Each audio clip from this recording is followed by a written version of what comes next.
ہم کریں گے ہر مظلوم کی حمایت۔ بسم اللہ الرحمن الرحیم۔ السلام علیکم، میں ہوں حرین فاطمہ اور آپ دیکھ رہے ہیں حمایتی نیوز HD چینل۔ نظر ڈالتے ہیں آج کی اہم خبروں پر۔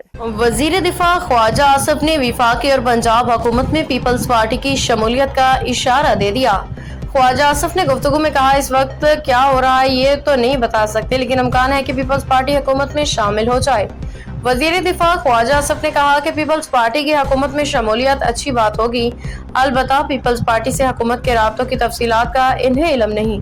ان کا کہنا تھا کہ پیپلز پارٹی مسلم لیگ نون قومی ایجنڈا پہ مل کے کام کر سکتی ہیں۔ یاد رہے کہ اس سے قبل پیر کو سندھ کے سینئر وزیر شرجیل میمن نے کہا تھا، فی الحال وفاق سے پیپلز پارٹی کو کوئی پیشکش نہیں کی گئی، وہ ایسی باتوں کی تردید کرتے ہیں۔ اب تک کے لیے اتنا ہی۔ مزید خبروں اور اپڈیٹ سے باخبر رہنے کے لیے دیکھتے رہیں حمایتی نیوز HD چینل۔